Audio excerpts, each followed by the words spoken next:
Hello, YouTubers. Again, I obviously when we just got sort of cut off there, that was my buddy. Um, he's well, he had sent me some photographs of his barn improvements and his animals. You know, his 3 horses and his cattle and his barn improvements. Um, he had these guys in there. I haven't talked to him for about 2 or 3 days. Uh, and so it was great. It was great to see, he had this 17-foot, 3-inch thick, 9-inch high truss, excuse me, placed in his barn to support some new load bearing. And you think about the USS Constitution in terms of the white oak. This was a white oak beam, by the way. There can't be too many of those things left anywhere in the United States. If you think about that in terms of the USS Constitution, I mean, it's just... So he's got sort of an old Ironsides barn in terms of what's going on. Well, I'm not suggesting that he's using some white oak from decommissioned warships, but wow. I'll have to go over and look at that. He had 3 horse stalls built so that the 3 horses can't horse with each other, so to speak. He used a different verb than horse with. And I'm sure we were all thinking about the appropriate verb.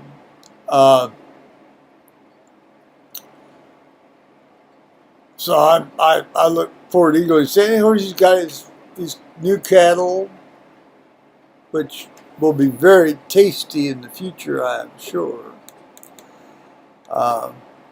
So that's good. That's good. And now he was in his shop and he had his camera on, but he had some sort of thing on his camera where it kept going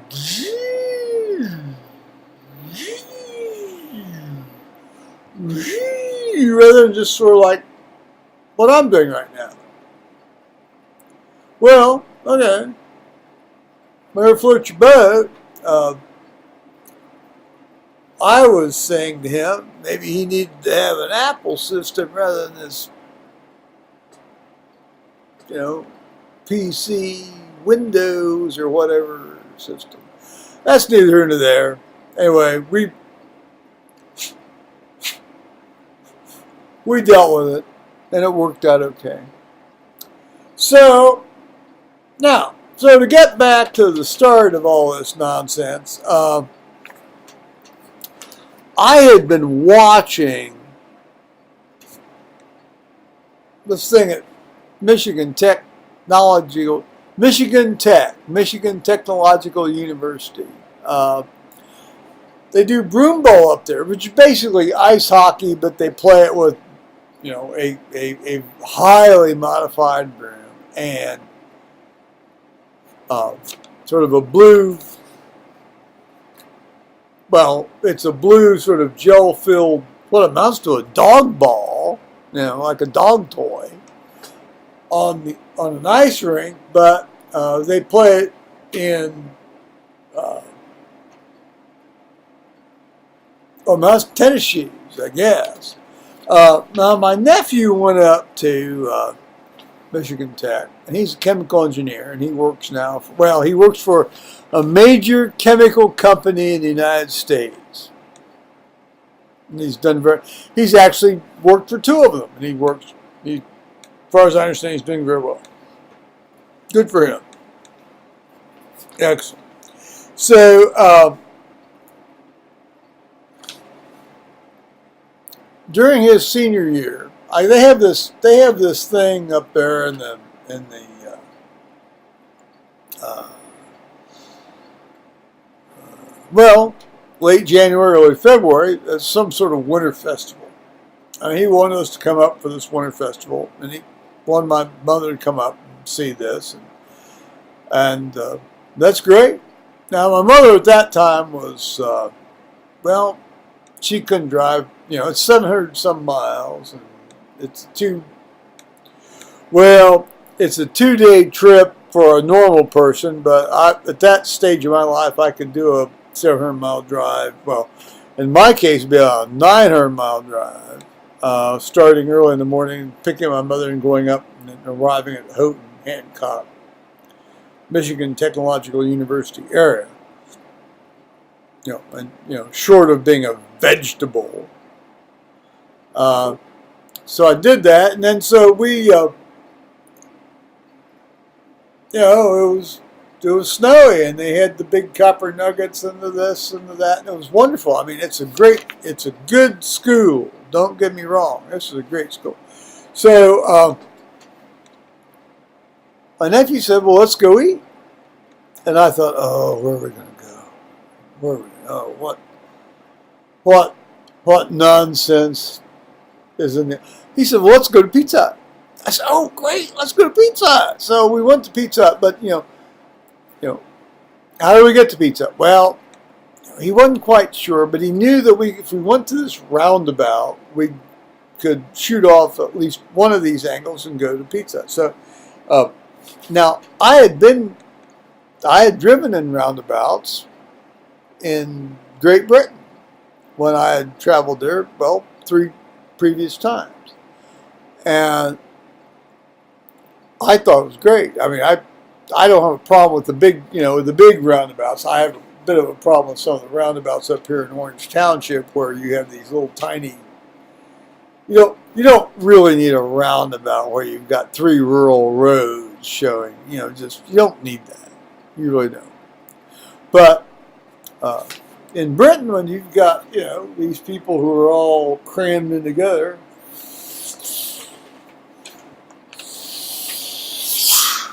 well, yeah, okay, that's fine, and plus they pay attention.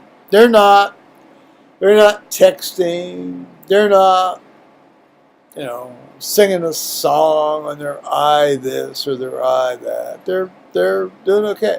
So anyway, so we hit this roundabout, and what I thought was so neat was my nephew said, "Here we are, and now you will," and I quote, "you will now interface."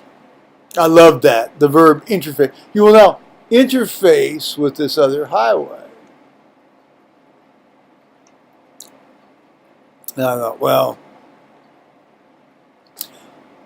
that's not really how somebody would really say it if they were really thinking about it, But so we interfaced with the highway. We had a great pizza. So now here comes the creepy part of this. Perhaps I should have warned y'all at the start of this that there's going to be a creepy thing. Maybe I'll put something in the front. So we got back and we shot the breeze and so forth, and then he went off to his dorm. Well, we'd gone into his dorm when we first got there to try to find him, and it was great. He wasn't there. We found his roommate, and then his roommate told us where to find him. And I was having this incredible memory experience, largely based on the smell of being in the dorm. Sort of went down. I don't know. I've never been in prison, thank the good Lord. But cinder blocks and this long, narrow hallway, and these alternating doors. And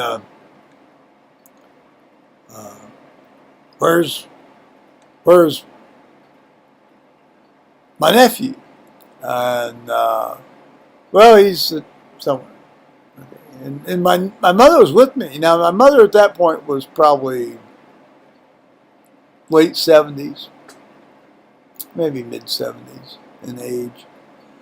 Well, no, she was, well, yeah, I can tell you, she was 83. She was 83, 84. So, all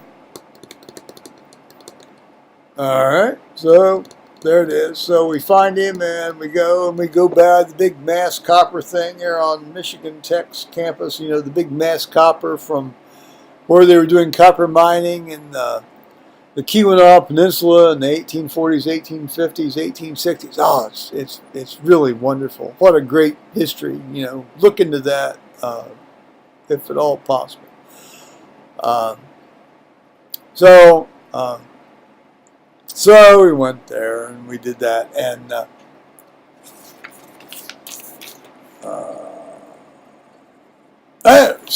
well, to get to the creepy part. So after this great meal at the Pizza Hut, which I massively enjoyed. I love Pizza Hut pizza. You know, I do love Pizza Hut pizza, and so we went. My mother and I were staying in this motel, and so all right, and it was a double room with a, you know, and they have 2 double beds in a double room.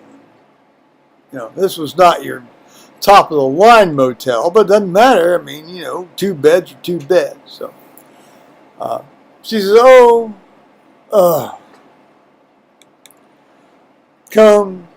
come stay in the bed with me." Well, I wasn't going to get into the covers, obviously, with my mother. So that means I get to stay fully dressed and lie on top of the covers next to my mother in her bed. Well, that flashes back to when my dad died. Well, when my dad died, oh man, she insisted I sleep in the bed with her the night after my dad died. This was one of the most creepy things I've ever had to deal with, and anybody out there who is planning on doing that to their adult child, let alone their child, don't do that. Don't do that. Don't do that.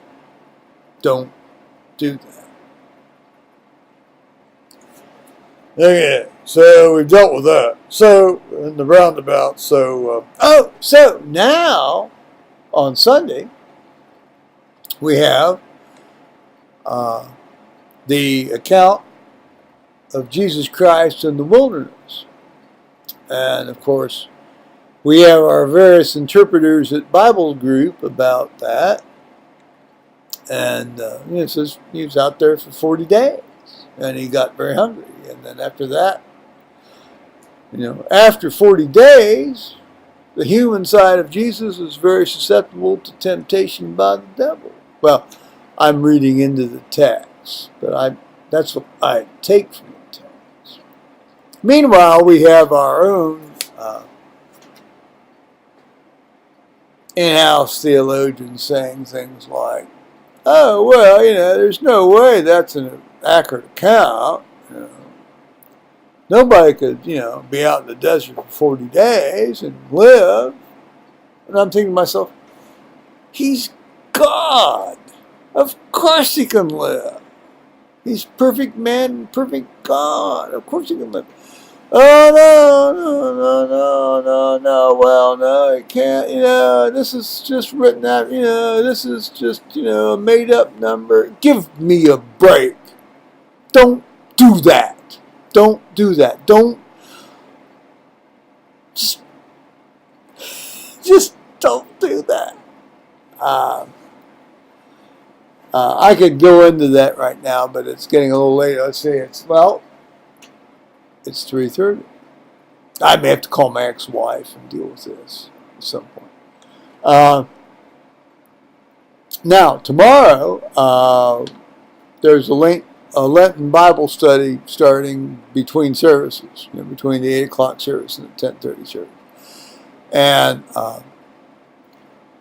we have a seminary student who's spending time with us, and he's got a tremendous liturgical presence and a tremendous singing voice, and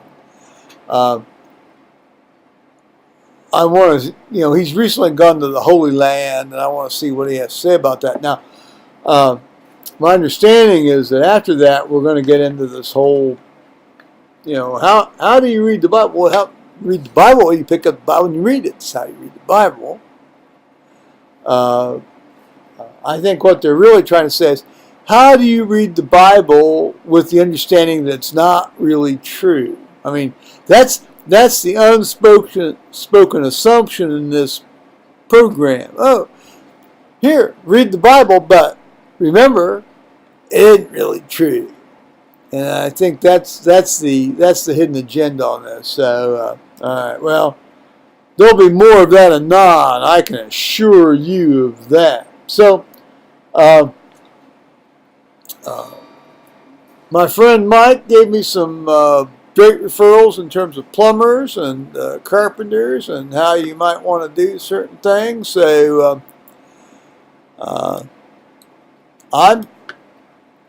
I think that's going to be okay. So, there we are. Bye-bye now.